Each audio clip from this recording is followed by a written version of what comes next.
જૂનાગઢમાં ટેકાના ભાવે ખરીદાયેલી તુવેર રિજેક્ટ થતા કેશોદ માર્કેટિંગ યાર્ડમાં તુવેરની કામગીરી અટકાવાઈ છે। રિજેક્ટ તુવેરને અલગ કરવા હાલ કામગીરી થઈ રહી છે। કેશોદ માર્કેટિંગ યાર્ડમાં ખરીદાયેલી તુવેરનો જથ્થો રિજેક્ટ થયો છે। 3 ટ્રક તુવેર રિજેક્ટ થયાનું પણ સપ્લાય અધિકારીએ જણાવ્યું। આ અંગે એક કથિત ઓડિયો ક્લિપ પણ સામે આવી।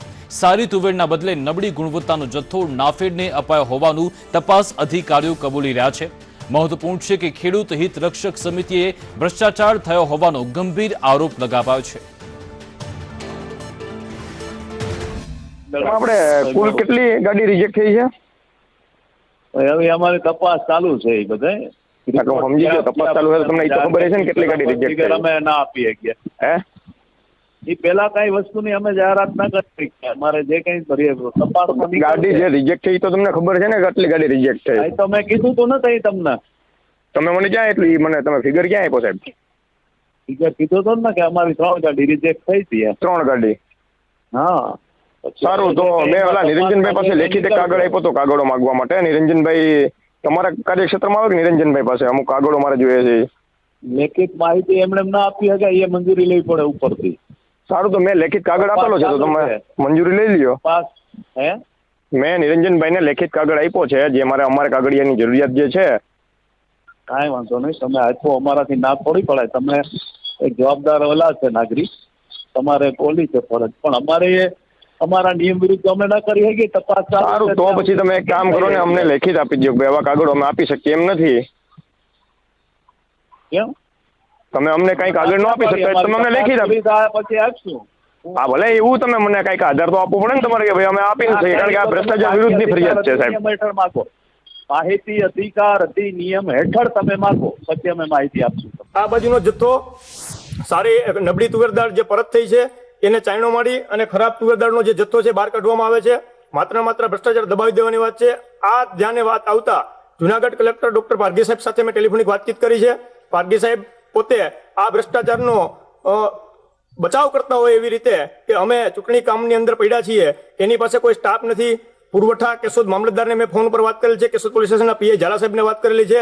માત્ર ને માત્ર કિસાનોને લાત મારવા માટે આ ચાલુ સરકાર અને એમના મળતિયાઓ અને સરકારશ્રીના કર્મચારીઓ દ્વારા એક મોટું કૌભાંડ છે।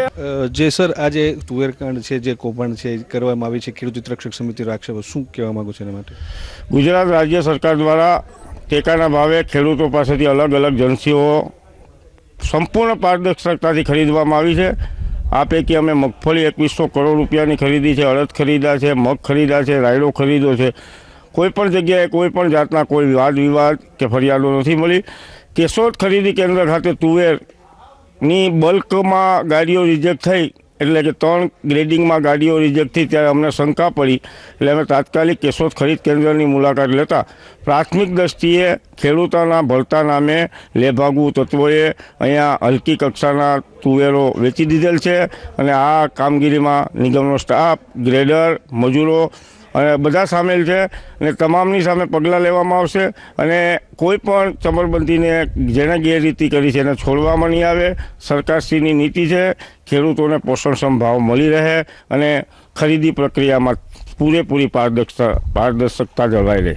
થઈને આવ્યા પછી છે ને આવા 3200 જેવા કટા પડ્યા હતા। એ 3200 કટ્ટાની અમે પ્રાઇમરી ખરાઈ કરતા સારા જથ્થા સાથે હલકી ગુણવત્તાનો જથ્થો મેળવી અને વેચી મારવાનું આ ગેરરીતિ છે અને એ ગેરરીતિ અમારી તપાસમાં પકડાઈ ગઈ છે અને સારો અને ખરાબ જથ્થો અમે અલગ કરાવી અને આ ખરાબ જથ્થો કોણે વેચ્યો છે એના નામ તપાસી અને તમામની સામે અમે કડકમાં કડક કાર્યવાહી કરશું।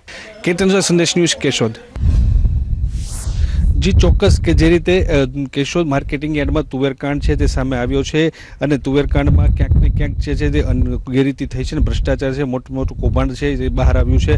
અને ખાસ કરીને વાત કરીએ તો આપણી સાથે ખેડૂત આગેવાનો છે, તેમની પાસેથી જાણીએ કે કેવી રીતે તેઓએ કૌભાંડ બહાર પાડ્યું છે અને શું વાત થઈ। શું કહેશો જે રીતે કૌભાંડ બહાર આવ્યું છે, કેવી રીતે બહાર આવ્યું છે અને શું લાગે છે તમને?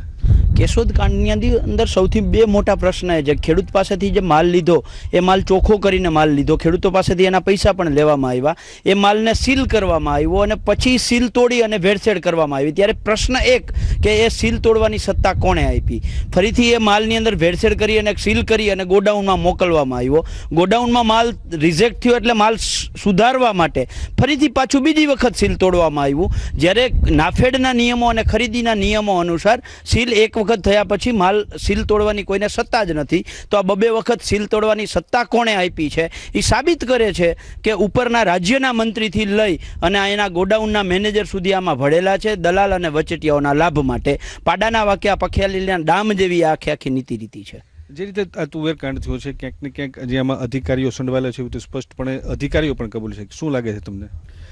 બહુ સ્પષ્ટ છે કે જ્યારે તુવેરની ખરીદી કરવામાં આવી, આ યોજના ખેડૂતો માટે ચાલુ કરવામાં આવી છે. આની અંદર વેપારીઓનો માલ લેવામાં આવ્યો છે અને ભેળસેળ કરવામાં આવી છે. આ બધું સાબિત થઈ ગયું છે. આજે અહીંયા તમે જોઈ રહ્યા છો કે તુવેરને સાફ સફાઈ કરવામાં આવે છે. અમે અત્યારે અહીંયા બેસી ગયા છીએ કે ભાઈ જે જથ્થો છે એ ભેળસેળવાળો છે એને સીલ કરવામાં આવે અને સીલ કર્યા પછી એના જે કાંઈ આગળના પગલાં લેવાના છે એ બધા પગલાં લેવામાં આવે ત્યારે જ અમે અહીંથી હટવાના છીએ. શું કહેશો છો ભરતભાઈ? એક વસ્તુ છે કે ક્યાંક ને ક્યાંક જે તમે આખું કૌભાંડ બહાર લઈ આવ્યું છે, કેવી રીતે તમને ખૂબ ખબર પડી ગંધની?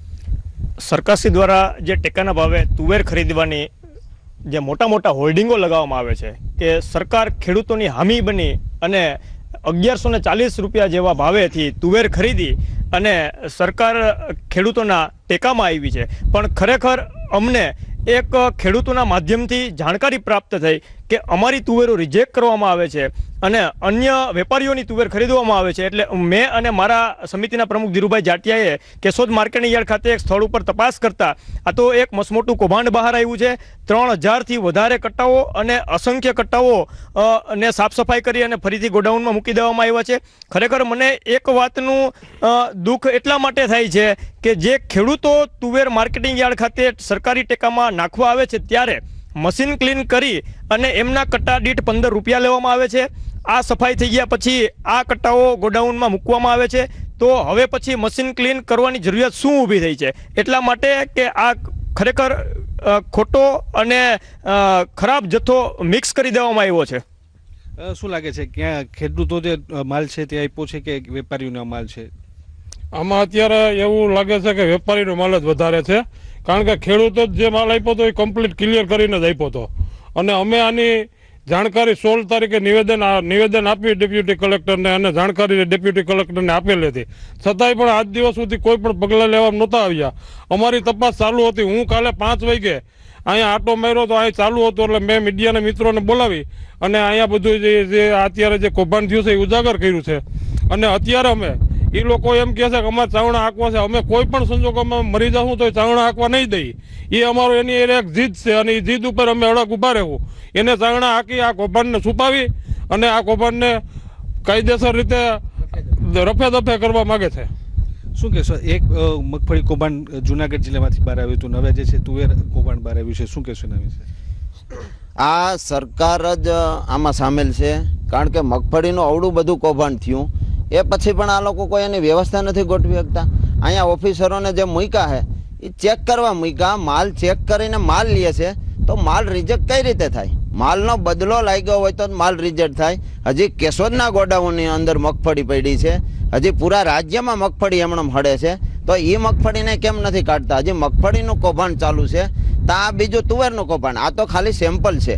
આ તો થોડો ઘણો માલ છે પણ જે માલ ગોડાઉનમાં ભરાઈ ગયો છે તેની પણ તપાસ થાય. આ તો બહુ મોટું કૌભાંડ છે. મગફળીથી પણ મોટું કૌભાંડ છે અને આમાં ઉપરથી સરકારથી માંડી અને નીચે સુધીના બધાય સંડોવાઈ ગયા છે.